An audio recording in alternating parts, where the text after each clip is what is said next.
Daf Kuf Mem Het, nous abordons un nouveau chapitre, Mishnah. Shoel Adam Mechavero, Kadeyain Chadishim En Bidbar Shelo Yomarlo, Halveni. Donc, une personne peut emprunter à son ami des cruches de vin et des cruches d'huile, mais à condition de ne pas lui dire Halveni, prête-moi. On va voir après dans la Gemara le sens de cela. Vechen Aisha Mechavertam, Kikarot, également une femme, donc peut demander à son ami des pains.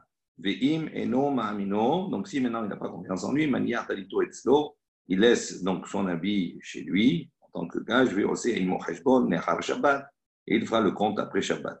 Vechen erev Pessah, la même chose, donc la veille de Pessah, Yerushalayim à Jérusalem, shechaliot de Shabbat qui tomberait un Shabbat, donc le 14 Nissan, la veille de Pessah, on doit faire le combat de Pessah, tombe un Shabbat, maniar talito etzlo, donc il laisse son talit chez lui. Menotel et Pisro, il prendra à ce moment-là son sacrifice pascal, mais aussi et Yom Tov, et il fera le compte après Yom Tov avec lui. Amar le Rava bar Rav Hanan Abaye. Donc Rava bar Rav Hanan a demandé à Abaye, il a dit Maishna Ashileni ou Maishna Halveni.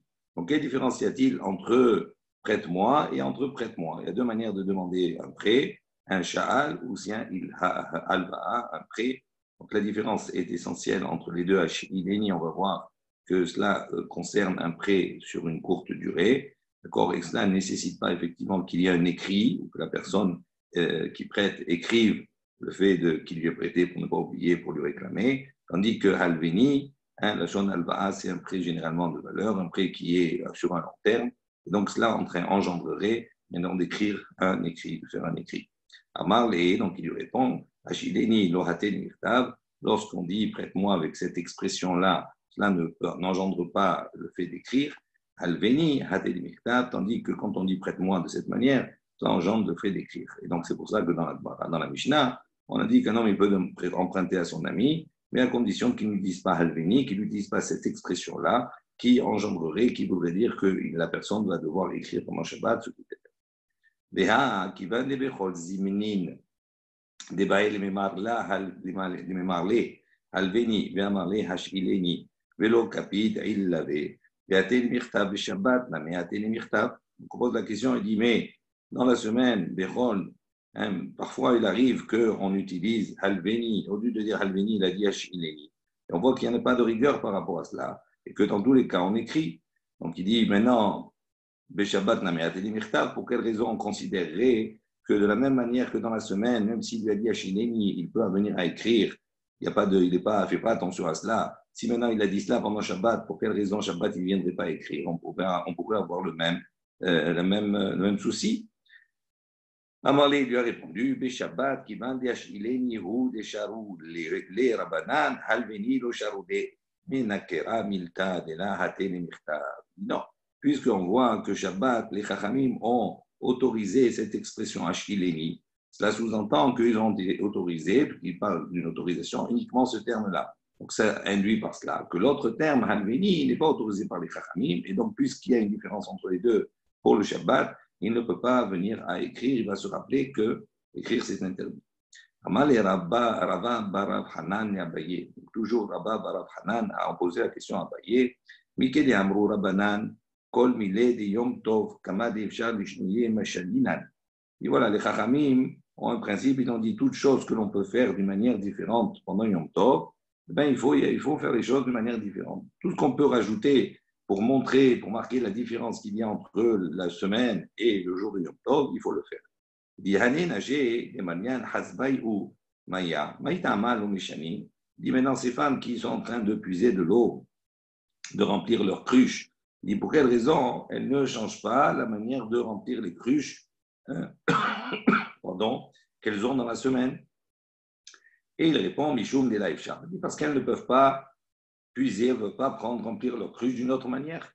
Et il dit comment elle faisait des malian behazba rabba. Il dit quel serait éventuellement le changement possible de dire si des malian behazba rabba, si elles avaient l'habitude de puiser dans des cruches qui étaient importantes, qui étaient grandes, limno behazba zuta, à ce moment-là on va leur dire puis puisez de l'eau avec des petites cruches. Donc c'est une manière de marquer la différence.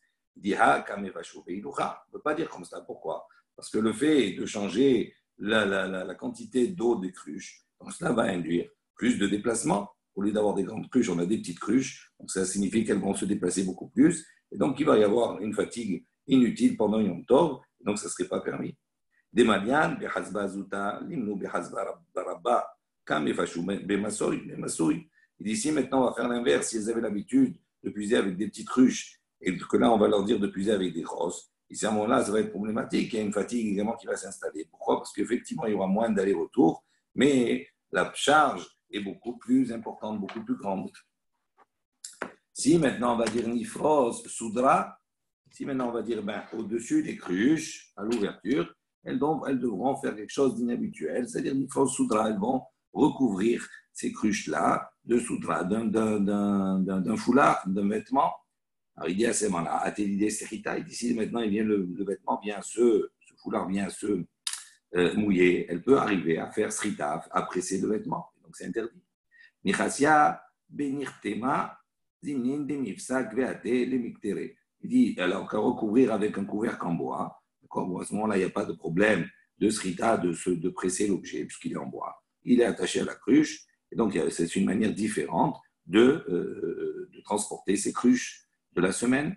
Il dit non, on craint que parfois des mifsak, que ce couvercle en bois puisse se détacher de la cruche, elle peut venir à ce moment-là l'attacher, chose qui est interdite. Il car, pour tout cela, on a épuisé toutes les possibilités de changer, de pratiquer cette action pendant Yom Tov d'une manière différente, et on voit l'Oefchar, il n'y a pas d'autre possibilité, c'est pour ça qu'il lui a dit, on ne peut pas faire autrement. Vermalé Rava, Barhanan et Abaye. Toujours, Rava Barhanan pose la question à Abaye. Tnan, on a enseigné dans une Mishnah, c'est marqué Lo misapekin, velo mitapehin, velo merakedin, beyom tov. On n'a pas le droit ni de taper des mains, ni de frotter, de taper sur sa poitrine, velo merakedim, ni également de danser. Donc, les premières raisons de ne pas taper sur les mains, il y a ceux qui disent de ne pas se taper sur les cuisses également, ou bien mitapehin, de ne pas se taper sur la poitrine. Ce sont des actions de deuil qui se pratiquent pour le deuil. Et donc, Yom Tov, on doit avoir une certaine simra, donc on ne doit pas faire des choses qui rappellent le deuil. Également, l'omerakedim, on a dit on ne peut pas danser parce que cela viendrait éventuellement à réparer des kélisémers, c'est des instruments de musique. Donc on voit ça, tout ça, on n'a pas le droit de faire Yom Tov. Il dit Veka hazinan de abdin velo amorinan léo velomite. Et pourtant il dit on voit des personnes qui agissent de cette manière-là et on leur dit du tout. Il dit Ulta Amer, il dit pourquoi on ne leur dit pas? Ulta Amer, il dit ici, selon ton raisonnement. Adema Rava, il dit voilà, Rava, qu'est-ce qu'il a enseigné? Lo letev inne shapuma de lechia, dilma, megan dar, lechafez ve'ate leituye. Ve'a kahazinan nami, demod ve hasbe ve'yadva napuma de mevua, ve'lan amrinan le velomide. Donc il a dit, Rava, il a dit, on n'a pas le droit, donc il a apporté un enseignement, l'olitev inish papuma de lechia. On n'a pas le droit de s'asseoir à l'entrée, d'accord, à côté du lechi, donc cette planche de bois qui est verticale, qui marque la frontière entre le mavoy, c'est-à-dire l'impasse qui prend un statut de Reshut Ayahid, de domaine privé, avec le domaine public, Reshut Rabbim. Et donc, Rava a dit on n'a pas le droit de s'asseoir, une personne n'a pas le droit de s'asseoir juste à cette entrée, à cette frontière. Pourquoi? Dilma, peut-être, minagdar les hafez, peut-être qu'un objet va rouler dans le domaine public, il peut venir à la suite de cela, de le ramener dans le mavoy, et donc à transgresser, de faire passer un objet d'un domaine à un autre domaine. Il dit c'est pour ça qu'on n'a pas le droit de s'asseoir là-bas. Il dit pourtant, et voilà, on voit ces femmes, namé des mots, où là-bas, donc elles sont assises avec, ayant puisé leurs eaux, etc., tout cela, elles sont assises à l'entrée de ces impasses, et l'amrinan, les hauts et l'amité, et on leur dit rien du tout. Et là, il a répondu, Anach les Israël, laisse le peuple d'Israël. Il dit, il est préférable de les laisser, d'accord, dans un statut de shogeg, de personne qui fait une chose qui est involontaire, d'accord, plutôt que de les mettre dans un statut de méside. C'est-à-dire, parce que si on va leur expliquer, on va leur dire, de toute façon, elles risquent de le transgresser, et donc de passer d'un état à un autre, au mieux qu'elle reste shogeg qu'elle devienne méside. Savour mina, il semblerait ici qu'on peut avoir cette attitude-là uniquement, cela s'applique uniquement dans les lois qui concernent les interdits des Chachamim. Tandis que les interdits de la Torah, non, au contraire, il faudrait les avertir pour ne pas qu'elles transgressent un interdit de la Torah. Dit Velohi, dit non, même ça, c'est pas justifié, même si c'est Mideoraita, même si c'est un interdit de la Torah, vaut mieux les laisser dans le statut de Shogeg plutôt que de les faire passer dans un statut de Mézid. Lo shna bidarabanan, velo shna mideoraita. Il n'y a pas de différence que ce soit des droits de la Torah, des interdits de la Torah, ou des Chachamim, pardon, ou que ce soit des interdits de la Torah. Déa, il dit d'où on voit cela, voici la preuve. Déa tosefet yom kippurim. Il dit on voit que la partie que l'on rajoute à Yom Kippour, hein, on voit que pour Kippour, on a dit on voit qu'on doit commencer Yom Kippour à partir du 9. Donc, c'est-à-dire une partie que l'on va rajouter à ce Yom Kippour-là. Donc, cette partie que l'on rajoute et qu'on inclut, on rentre dans les règles du Yom Kippour, Deoraitahi, ça c'est une partie qui est Deoraita, puisqu'on apprend du Pasuk. Et pourtant, on voit qu'il y a des personnes qui mangent, qui boivent jusqu'à que ça s'obscurcisse jusqu'à la nuit, d'accord, avant de rentrer vraiment dans le jour du Yom Kippour. Donc, on voit qu'ils transgressent quelque chose qui est de la Torah. Et pourtant, on ne leur dit rien, pour ne pas justement qu'ils puissent passer d'un état à l'autre et passer de statut de Shogeg à un statut de Mézid. On revient à la Mishnah, on a dit également, une femme peut demander, donc emprunter des pains à son ami. Beshabbat, ou des assir, aval bachol, shapir damé. Il dit ça c'est interdit Shabbat, mais dans la semaine c'est permis. Lema matnitin de lo Hillel. Est-ce qu'on peut dire que notre Mishnah ne va pas selon l'opinion de Hillel? Dites-nous, comme on voit, il y a une Mishnah qui enseigne. Vichen ya Hillel Omer. Et Hillel a ainsi enseigné, lo telve isha kikar la haverta achita asena damim. Il dit une femme, elle n'a pas le droit de prêter à son ami un pain jusqu'à qu'elle ait fixé avec elle un prix. Shema yukru chitin, parce qu'on craint que peut-être, entre-temps, entre le moment où elle lui a prêté et le moment où elle va lui rendre, c'est ce blé-là, yukru, donc c'est à prix de la valeur, le prix a augmenté, venimse ou barot, l'idéribit. Et par ce fait-là, quand elle va rendre ce pain, donc elle va engendrer ce qu'on appelle ribit, c'est-à-dire un intérêt, puisqu'elle a prêté à une certaine valeur et elle obtient une valeur beaucoup plus importante, donc il y a un ribit. Et là, Théma dit, mais non, on peut dire que même notre Mishnah va selon l'opinion de Hillel, ha be'atra de kitz damé deme, ha be'atra de l'art de kitz damé. Il dit, ça dépend. Il dit, dans l'endroit où on a fixé un prix avant de prêter, donc à ce moment-là, c'est autorisé. Et dans l'endroit où on n'a pas fixé de prix, effectivement, ça reste interdit à cause du problème de ribit de l'intérêt. Ve'im et no ma'amino, on a dit ici maintenant il n'a pas confiance, donc il laisse son talit là-bas et il prend le prix. Itmar, halva'at yom tov, Rav Yosef Amar, lo nitena litaba. Rabba Amar, nitena litaba. Donc on voit qu'il y a une discussion entre Rav Yosef et Rabba à propos d'un prêt qui s'est fait pendant Yom Tov. Il dit un prêt qui se fait pendant Yom Tov, Rav Yosef il dit ce prêt-là, non nitena litaba. Il ne peut pas être réclamé auprès d'un médecin. On ne peut pas aller réclamer auprès d'un médecin si cette personne qui a emprunté ne rend pas le prêt. Donc, ça veut dire que c'est une affaire entre les deux personnes et le Beth-Din ne veut pas statuer sur cela. On dit que Rabba dit, même si ce prêt a été fait Yom Tov, Nitena le tabac, on peut après de suite réclamer au Beth-Din. Rav Yosef Amar, pour quelle raison Rav Yosef il a dit, non, Nitena le tabac, on ne peut pas réclamer au Beth-Din. Ça, c'est un problème entre les deux parties. Dei Amrat, Nitena le tabac, Ate le Mirtav. Parce que Rav Yosef, il pense que si maintenant, ce prêt-là qui s'est fait pendant Yom Tov, le prêteur peut venir aller réclamer au Beth-Din, à ce moment-là, il peut venir également, pendant Yom Tov, à écrire pour ne pas oublier le prêt et les conditions du prêt. C'est pour ça que Rav Yosef, il a dit, non, c'est quelque chose qui ne peut pas être réclamé au Beth-Din, de manière à ce que la personne ne soit pas amenée à écrire. Rabba Amar, tandis que Rabba, il dit, Nitena litaba, il dit, on peut aller au Beth-Din. Et Yamrat le Nitena. Donc, c'est parce que si maintenant tu vas dire que c'est quelque chose qui ne peut pas être réclamé au Beth-Din, au tribunal, Yahiv les VAT, les himnoem, misimchat yom tov. À ce moment-là, le prêteur, il sait que c'est quelque chose qui risque de perdre totalement, et donc il ne va pas venir à prêter, et donc par ce fait, le fait qu'il ne prête pas à la personne qui a besoin ce jour de Yom Tov, il va diminuer de sa joie de Yom Tov, si par exemple il a besoin de viande ou autre chose. Tnan, on a enseigné également, im eno ma'amino, maniach taldito etzlo. Si maintenant il n'a pas confiance, il laisse là-bas son talit chez lui. Si maintenant on va dire qu'un prêt le jour de Yom Tov, l'onitena, l'itaba ou Shabbat ne peut pas, d'accord, être réclamé au Beddin. À ce moment-là, cette expression marche bien. Mishum, pourquoi? Achimaniach talito etzlo. Il dit pour quelle raison il lui a laissé donc son talit chez lui, comme un genre de gage. Et aussi, Shabbat, et après il fera les comptes après le Shabbat.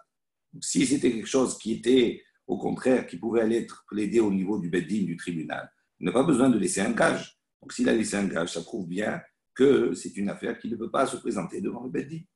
Et là, Yamrat, maintenant, si tu vas dire que c'est quelque chose qui peut être présenté au Beddin, pour quelle raison il a besoin de laisser son talit en tant que gage chez lui? Il n'a qu'à lui donner le prêteur. Et à ce moment-là, si vraiment il y a un problème, il va les réclamer au Beddin, au tribunal. Amar, donc il a répondu, il a dit non, c'est pas comme ça. Be'ina, delikum, bedina, vedayane. Il dit lo be'ina, delikum, bedina, vedayane. Il dit pourquoi? Parce qu'on peut imaginer qu'on n'a jamais envie d'aller donc, jusqu'à de rentrer en procès devant les dayanim, devant les juges, etc. Donc la personne, a priori, ne veut pas faire toutes ces démarches-là. Donc c'est pour ça qu'il a laissé un talit chez lui, un gage, pour ne pas rentrer dans cela. Métiv, Rav Idi Barabin, il vient et objecte. Hashochet et tapara. Donc si quelqu'un donc, a fait la shrita d'un animal, Behil Leka, de Rosh Hashanah. Donc il a partagé, donc il a prêté le jour de Rosh Hashanah. Donc cet enseignement nous dit, Imaya Chodesh Me'ubar. Si le mois, d'accord, était plein, c'est-à-dire il avait 30 jours, Meshamet, on parle ici d'une année précédente qui est l'année de la Juillet, de la 7e année. On sait que cette 7e année-là, donc les dettes sont annulées. D'ici la nuit, les dettes sont annulées. Donc on va considérer ce jour de Rosh Hashanah comme étant soit le premier Tishri, donc le premier de la nouvelle année, soit un jour qui fait partie de l'année précédente. Alors d'ici maintenant, le Chodesh, il est Me'ubar, le Chodesh, il est complet. Meshamet, que dit l'enseignement ici, les prêts à ce moment-là sont annulés. Et s'il n'est pas complet, c'est-à-dire qu'il n'y a que 29 jours, et non Meshamet. À ce moment-là, ce prêt-là, donc cette viande de la parade de la vache, ne sont pas annulés. Si maintenant on va dire qu'à partir du moment où il a fait un prêt pendant Yom Tov, il ne peut pas aller réclamer au Beddin, au tribunal, qu'est-ce que ça veut dire que le prêt, il est annulé? Ça n'a pas de sens. Pourquoi? Parce qu'à partir du moment où il ne peut pas réclamer, donc c'est une affaire entre lui et l'autre, donc que ce soit dans la Shvi'it ou pas la Shvi'it, de toute façon, comme ça ou comme ça, c'est une affaire entre eux. Donc s'il ne veut pas lui rendre, il est considéré comme s'il a abandonné la chose. Il dit, Shani Atab, c'est différent là-bas. Il dit, c'est pas la même chose. Pourquoi? Parce que si on considère que le mois, il est entier, ça veut dire que le 30e jour, il fait partie toujours du mois de Elul. Donc, s'il fait partie toujours du mois de Elul, ce n'est pas considéré comme un jour de Yom Tov, c'est considéré comme un jour de Chol. Et donc, la règle que Yosef a rapportée de dire que si on a prêté pendant Yom Tov, on ne peut pas aller réclamer au Beddin, ne s'applique uniquement si le prêt s'est fait dans un jour de Yom Tov. Et si ce prêt s'est fait un jour de semaine, à ce moment-là, il peut aller réclamer. Donc, c'est pour ça qu'on a eu besoin de préciser ici, Mishamet, il est annulé par le fait de la Shivit. Tashma, bien écoute.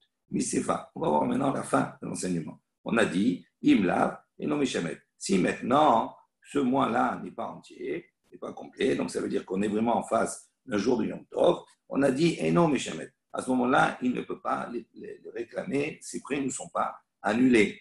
Alors il dit, Iyama, Bishaman, Taba. Il dit ça marche bien selon l'opinion de celui qui dit qu'à partir du moment où on a prêté Yom Tov, on peut aller réclamer au Beddin. C'est pour ça qu'on a eu besoin d'enseigner ici. Et non, Mishamet, la dette n'est pas annulée. Et là, Yamrat, mais si maintenant tu vas dire que quand un prêt s'est fait Yom Tov, on ne peut pas aller réclamer au Beddin. Amaï et non, Mishamet, pour quelle raison on a bien besoin de préciser qu'il n'est pas annulé, la dette n'est pas annulée. Et pour nous enseigner que si il lui a apporté, malgré que ça soit annulé, Shamit, Shakil, à ce moment-là, il peut accepter. Miklal, donc on déduit d'ici, est-ce qu'on peut dire, Derecha, Yaivle, Lo Shakil, que si maintenant au début, s'il ne lui a pas, il lui a pas donné pardon, ce qui lui a proposé, il lui a donné, malgré cela, le shakil, il ne peut pas prendre. Il dit, Recha tsarir le memar lehe mishamet ani. Il dit non, le début en vérité, pour qu'il y ait le prêteur a l'obligation de dire à la personne qui a emprunté, mishamet ani. J'annule, j'abandonne mon prêt. À partir du moment où on est dans la shvirite et que les dettes sont annulées, si maintenant la personne, l'emprunteur, veut malgré tout payer sa dette, il faut que le prêteur précise Meshamet Ani, moi j'abandonne. Et s'il dit ça, à ce moment-là, malgré tout, il peut accepter. C'est pas l'autre Sarich Lememar le Meshamet Ani. Tandis que dans la fin, puisqu'on n'est plus dans l'année de la Shemitah, il n'a pas besoin de préciser Meshamet Ani, de dire maintenant j'abandonne. Keditan, comme on voit une Mishnah, Amahazir Chov Bashivi'it. Si maintenant la personne va rapporter son obligation, d'accord, sa dette dans la Shivi'it durant la 7e année. Yomarlo, il doit lui dire, le prêteur doit lui dire, le créancier, Meshamet Ani, j'abandonne. Ve'im Amarlo, et s'il lui a dit, Afalpikin, malgré cela, malgré que tu abandonnes, je veux te donner, et Kabel Mimenu, il peut recevoir de lui. Comme Mishum Shinemar, parce que le Pasuk dit, Vezé Devar Hashemita, et ceci est la chose de la Shemitah de cette 7e année, et Vezé Devar, c'est comme Davar. Donc, aussi la parole, il faut que le créancier puisse prononcer cette expression de dire que Mishamet Ani, j'abandonne le prix.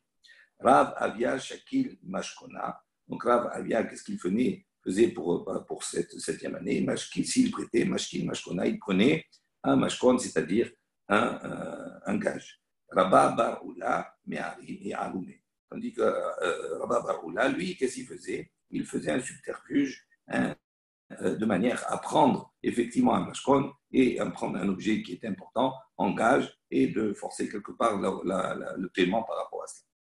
Beren Erev Pessah. On avait dit également dans la Mishnah, quand Erev Pessah tombe le Shabbat, on prend son Pessah, etc., on laisse son doute. Amar Rabbi Yochanan, Magdish Adam Pisro Beshabbat, li Chagigato Biyom Tov.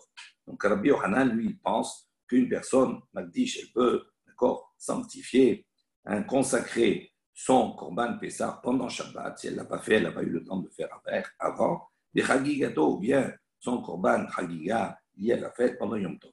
Nema, mais ça y est, allez, Vechen, donc il dit, est-ce qu'on peut dire que ça c'est également un appui dans ce qu'on va enseigner, Vechen, Erev Pessah, par rapport à ce qu'on a dit. Vechen, Erev Pessah, Yerushalayim, Shechal Yod Shabbat. Si maintenant Erev Pessah, le 14 Nissan tombe à Jérusalem, tombe le 14, tombe pendant la veille de Shabbat, tombe un Shabbat, manière talito etzlo, on a dit on laisse le talit chez la personne, les notel et bisro, il prend son sacrifice pascal, et il fait donc ses comptes après Yom Tov, c'est-à-dire après le lendemain de Shabbat, c'est Yom Tov, après Yom Tov, c'est-à-dire lundi. Ici de quoi on parle? Bim mane acherim imo al pisro demerikara mikdash. Il dit non. On parle ici en vérité, on peut nous dire que ce n'est pas un appui, mais tout simplement de dire, on parle dans un cas où ici, le Pessah a déjà été, Magdish, il a été déjà sanctifié, consacré pour ce but-là. Mais lui, ce jour-là de Shabbat, qu'est-ce qu'il fait? Il va maintenant s'inscrire, d'accord, dans le groupe. Il va s'inscrire autour du groupe pour partager ce Korban Pessah, qui lui, Mikdash, il a déjà été consacré avant, Bekae. Il dit, pourtant, voilà, on a enseigné. On n'a pas le droit, d'accord, de s'inscrire, d'accord, pour partager un korban qui s'inscrire à un groupe, d'accord, concernant une BMA, depuis le début, Yom Tov, pendant Yom Tov. Il faut que cette inscription-là se fasse avant Yom Tov. Il dit, il dit, c'est différent. Il dit, c'est différent ici dans ce cas. Il dit pourquoi? Parce que c'est un habitué au groupe. Il dit même si effectivement, avant Yom Tov, il ne s'est pas inscrit avec eux, il peut le faire pendant Yom Tov parce que comme il est habitué avec eux, d'office, il est considéré comme étant inscrit même avant Yom Tov. Rabbi Oshaya, il dit pourtant Rabbi Oshaya a enseigné Holer Adam Etzel Roe Haragil Etzlo Benoten Lo Talé Lepisro. Il dit donc une personne peut aller Etzel Roe Haragil, donc chez son berger habituel, Etzlo Benoten Lo Talé Lepisro, et il va lui donner donc son sacrifice pascal son talé, donc son agneau, pour le sacrifice pascal, ou Magdisho et Yotsebo. Et il le consacre à ce moment-là, ce jour-là, un jour de Shabbat ou de Yom Tov, d'accord, un jour de Shabbat, pour le Korban Pessah, et il sort. Il dit Atam Nami. Alors comment tu comprends? On voit qu'il est Magdish le jour même du Shabbat. Il dit Atam Nami, qui va deragil et tso haddouché le miaikara. Il dit là-bas aussi, puisque c'était son fournisseur attitré, hein, ce berger-là. Donc il est considéré cet agneau comme s'il a été déjà sanctifié, d'accord, consacré avant même que le Shabbat n'arrive. Donc quand il va le Shabbat pour le récupérer, il ne fait que récupérer quelque chose qui a été déjà sanctifié parce qu'il a l'habitude, il sait qu'il va venir le prendre. Et il dit, Magdish Katane, pourtant on voit que dans l'enseignement, on nous dit qu'il Magdisho, qu'il le sanctifie le jour même. Il dit, non, sanctifié, là, ici, en vérité, même si on ne l'a pas, il y a une sanctification qui est faite, Midirabbanan, qui est quoi? Qui est de dire effectivement, avec sa bouche, donc de prononcer que cet animal, il est sanctifié. Mais on considère qu'à partir du moment où il a l'habitude chez lui, ce Pessah a été sanctifié en Shabbat, il ne fait que prononcer le jour du Shabbat, et cela c'est autorisé. Ou Amar Biochanan Achi, est-ce que vraiment Rabbi Yochanan a dit ainsi? Be'amar Rabbi Yochanan, Alacha Kistan Mishnah, Rabbi Yochanan, il a un principe qu'on a vu déjà précédemment, c'est que toujours l'Alacha suit l'opinion anonyme quand il y a un enseignement, plusieurs enseignements et une discussion, une controverse. Utnan, et voilà, on a enseigné ici, Lo Magdishin, Lo Ma'arichin, Velo Maharimin, Velo Magbihen, Terumat ou Maaserot, Kol Elu, Beyom Tov Amru, Kal Vahomer, Beshabbat. Et voilà, on a une Mishnah qui dit clairement, on n'a pas le droit de consacrer, de sanctifier, Lo Ma'arichin, d'évaluer, Lo Maharimin, de mettre de côté, Velo Magbihen également, on n'a pas le droit de prendre, de prélever les Trumot ou Maaserot, les prélèvements, Kol Elu, Beyom Tov, tout cela pendant Yom Tov, a été dit, Kal Vahomer, Beshabbat, à plus forte raison, pendant Shabbat. Donc on voit clairement qu'il y a un Stam Mishnah, un enseignement anonyme, et comme Rabbi Yochanan considère qu'un enseignement anonyme, la halakha est comme lui, et comme cet enseignement-là, donc on voit qu'ici c'est marqué clairement qu'on ne peut pas sanctifier pendant Yom Tov, la plus forte raison pendant Shabbat. Alors comment Rabbi Yochanan, lui, a-t-il pu dire que lorsque c'est le Shabbat, on a le droit de sanctifier? Il dit là, caché, il n'y a pas de question. Kan bechovot shikavua lahem zman, kan bechovot shen kavua lahem zman. Il dit ça dépend, d'accord? Est-ce que les chovot, les obligations qu'on a, sont fixées dans le temps, ou est-ce que les obligations ne sont pas fixées dans le temps? Et Rashi précise à juste titre, il dit comme cela, les katané en magdishin, lorsqu'on a enseigné qu'on n'a pas le droit de consacrer le jour du Yom Tov, ou la plus forte raison, le jour du Shabbat, on parle de chovot chez El Kavua Lahenzman. On parle des obligations, des korbanot, par exemple, qu'on n'a pas l'obligation d'apporter ce jour-là. Ils n'ont pas un temps fixe. Donc à partir du moment où ils n'ont pas un temps fixe, je ne peux pas les sanctifier le jour du Yom Tov. En revanche, les korbanot, comme par exemple le korban Pessah, qui lui a un temps fixe, on doit l'apporter obligatoirement le 14 Nissan. Alors quand le 14 Nissan tombe un Shabbat, à ce moment-là, puisque c'est un korban qui est fixe, qu'on ne peut pas reporter ni après ni avant, donc à ce moment-là, Rabbi Yochanan dit, on peut le sanctifier ce jour-là si on ne l'a pas fait précédemment. Voilà, on va s'arrêter ici pour le taf d'aujourd'hui.